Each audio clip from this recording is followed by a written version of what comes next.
You know, usually when we talk about like a mechanical failure, there is this expectation of precision. Right? It's very black and white. Exactly. I Like, mean, you yeah. take your car to the mechanic because the engine keeps sputtering at red lights, and they don't just sit there and guess. Yeah, they have tools for that. Right.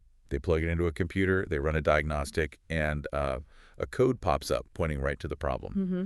They tell you, like, your mass airflow sensor is shot, it's clean, it's binary, and it's honestly incredibly comforting to have a clear, objective answer to why things aren't working. It is. It's very reassuring. But then you step into the world of relationships and, human communication, and that diagnostic machine is just, it's completely useless. Oh, entirely useless. Yeah. You ask your partner a simple question about the grocery budget, and suddenly you're both furious. Right.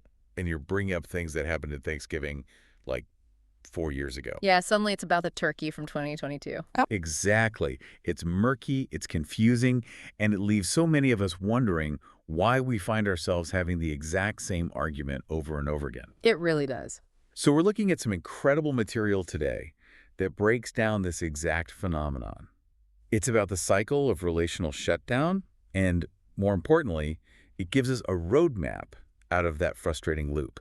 And, I mean, it's a roadmap a lot of us need because when you are in the thick of a recurring argument, it really does feel like a mystery. 200%. You're exhausted and you're just thinking, how did we land here again? Right, like we were just talking about groceries. Exactly. And the problem is that we almost always misdiagnose the friction. We get completely consumed by the content of the fight. Yes. We think the problem is who forgot to take out the trash, or maybe who spent too much on a credit card, or how much time we're spending with the in-laws. All the surface stuff. Right, the surface stuff. But the material we're looking at today asks us to basically ignore the smoke coming out of the engine for a minute. Okay, I like that. We need to look at the mechanics of how you argue, to figure out which belt is actually broken. Okay, let's unpack this. Because the foundational premise here will probably make a lot of you listening just stop dead in your tracks. It's a big shift in perspective. It really is. It argues that these recurring cyclical arguments are almost never about a lack of love. Right. Like they aren't happening because you and your partner don't care about each other or because you're fundamentally incompatible. Yeah, that's a huge misconception. Right. They happen because of a very specific mechanical breakdown in communication. Yes. Basically, one person is getting louder and the other person has completely stopped listening. And that is the core mechanism right there. It's a structural failure in how two people process stress. Mm-hmm. When one spouse raises their voice and the other shuts down in response, you're really no longer having a conversation. Right. You're not actually talking to each other anymore. No, you aren't problem solving at all. As the research puts it very bluntly, you are having a war. Wow. Yeah, and it's a war where both people are losing. So let's look at the actual anatomy of this cycle. Yeah. Because once you see the mechanics of what happens in the room when this specific kind of fight breaks out, you realize it's so predictable it almost feels like choreographed. It really does play out the same way every time. Right. So we have two roles here, the loud spouse and the quiet spouse. And it always starts with the loud spouse raising their voice. Yeah. But what's crucial to understand is why they do it. They aren't just trying to be domineering or, mean. Not at all. They raise their volume because they feel completely unheard. They feel dismissed or frustrated or emotionally ignored by their partner. Exactly. So they essentially turn up their volume to force the other person to acknowledge that they are in pain. Right. It's a bid for connection that it's mutated into a demand. A mutated bid for connection. That makes sense. And then on the other side of the room, you have the quiet spouse. And you have to ask, why do they stop listening? Why do they check out? Yeah, why do they just stare at the wall? Well, it's not because they don't care that their partner is hurting. It's because they feel attacked. Oh, interesting. Yeah, they might intellectually hear the underlying pain in their partner's voice, but their nervous system is registering the tone and the volume as a physical threat. So their body is literally in danger mode. Exactly. The words just feel like blame. Or in a lot of cases, they are just so emotionally exhausted by the sheer repetition of this exact same fight that their brain just refuses to process it anymore. It's sensory overload. Complete sensory overload. Which triggers a completely natural defense mechanism. Yeah. The quiet person protects themselves by going silent. Right. They disconnect, they stare at the floor, maybe they even leave the room entirely. They emotionally shut the door and lock it. Yes, and that is a crucial moment. Right, because then the loud spouse realizes they've been locked out, which just validates their initial fear that they're being ignored. Exactly. It proves their worst fear. So what do? They bang on the door even harder. Yeah, I They know. get even louder. They use harsher words. They try to provoke a reaction. Yeah, and it just spirals from there. It really does. It reminds me of an audio feedback loop. Oh, that's a great way to think about it. You know when someone walks a live microphone too close to a stage monitor? Yes. The speaker picks up the ambient sound of the mic, feeds it directly back into the mic, which feeds it back into the speaker, and within seconds, you have this deafening, high-pitched screech. Yes, and it gets exponentially louder by the millisecond. Right. And what happens in that scenario? I mean, you can't just politely ask the speaker to be quieter. No, you can't reason with it. Right. The only way to stop that screeching is to physically unplug the system or just move the microphone away. Exactly. In a relationship, the loud person gets louder specifically because the quiet person got quiet. Wow. And the quiet person retreats further because the loud person got louder. They are entirely feeding off each other's defense mechanisms. Wow. So they're both just reacting to the reaction? Yeah. What's fascinating here is that the quiet spouse is actually trying to de-escalate by disengaging, but their intent just doesn't match their impact. Which is really tricky because we tend to vilify the person who walks away, don't we? I do.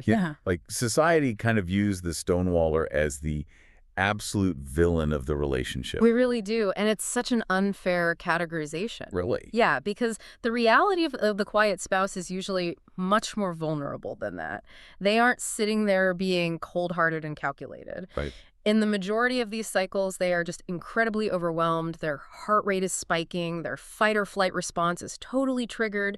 And they're basically terrified. Terrified of what? Terrified that anything they say is going to be the wrong thing and make the explosion bigger. Oh, wow. They feel like no matter what words come out of their mouth, it will never be enough to satisfy the loud spouse. So they freeze. They just shut down. Right. But here is the critical insight we have to grasp from the material. While shutting down protects the quiet spouse in that immediate, terrifying moment, it emotionally punishes their partner. So it's like a defense mechanism that accidentally acts as an offensive weapon. Exactly.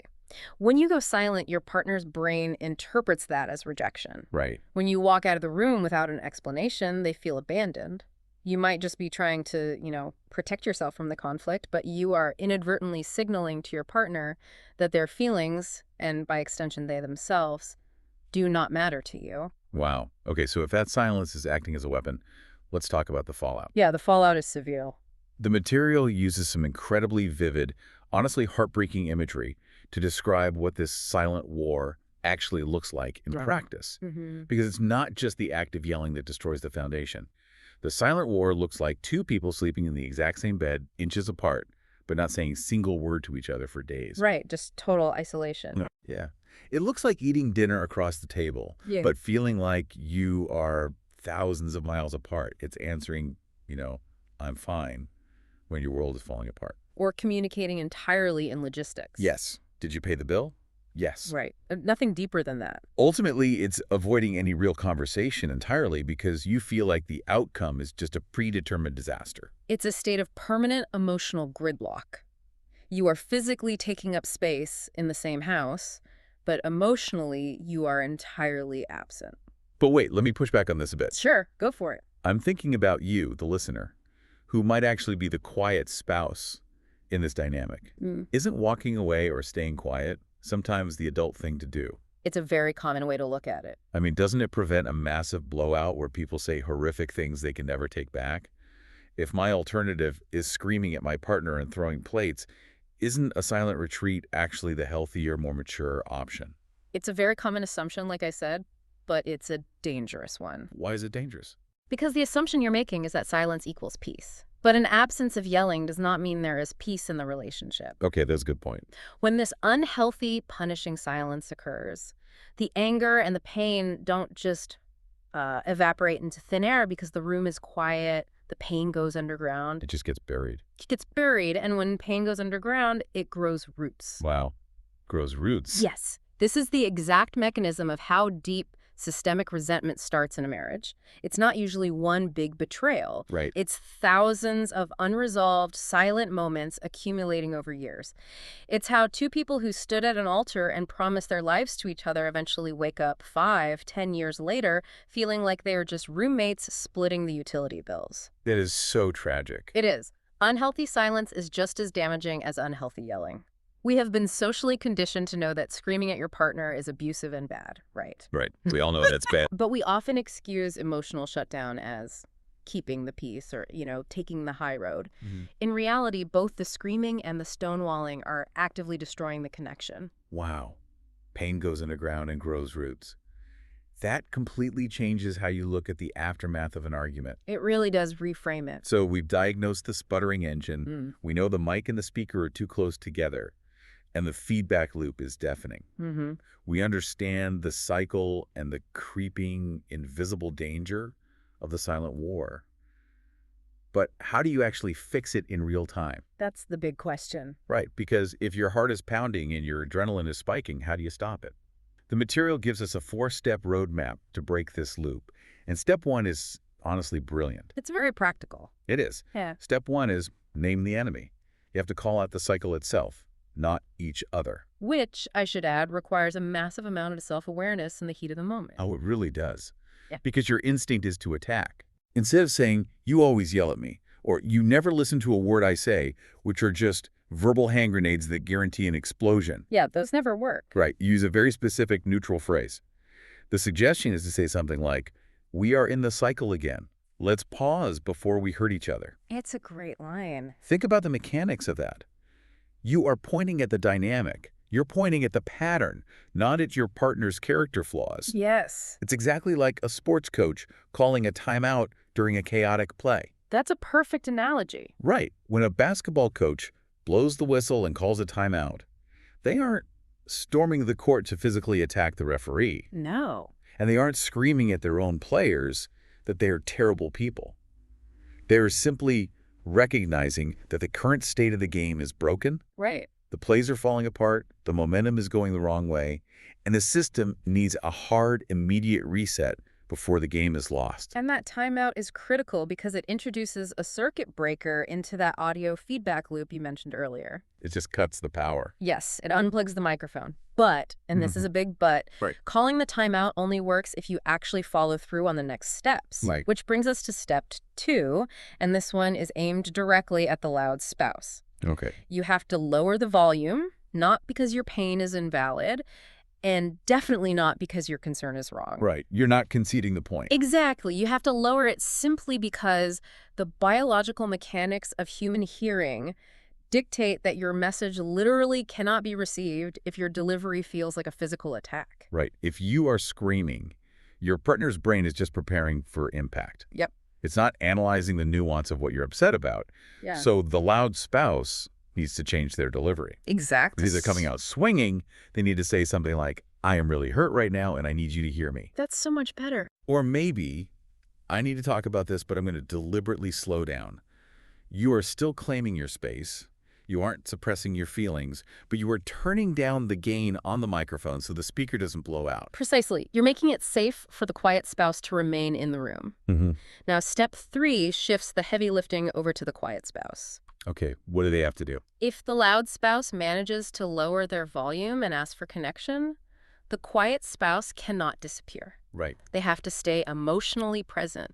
They cannot punish their partner with silence or pretend that checking out is a form of de-escalation. But wait, if we go back to what we said earlier about the quiet spouse's nervous system, if their heart rate is at like 110 beats per minute and their brain is screaming at them to flee the room, staying present sounds absolutely terrifying. It is terrifying. They are fighting millions of years of evolutionary biology telling them to escape a threat. Right. Which is exactly why they need a concrete script to rely on when their logical brain is shutting down. Because they can't think on their feet in that state. Exactly. If they need to step away to get their heart rate down, they can't just walk out. They need to say, I am feeling completely overwhelmed right now, but I am still here. Okay, that's good. Or, crucially, they could say, I need 10 minutes to calm down, but I promise you I am coming back to finish this. Oh, that second half is everything. It is the magic key. By promising to return, you are communicating to the loud spouse that you are not abandoning them. Right. You are just managing your own internal flood of adrenaline so you can actually be a good partner to them.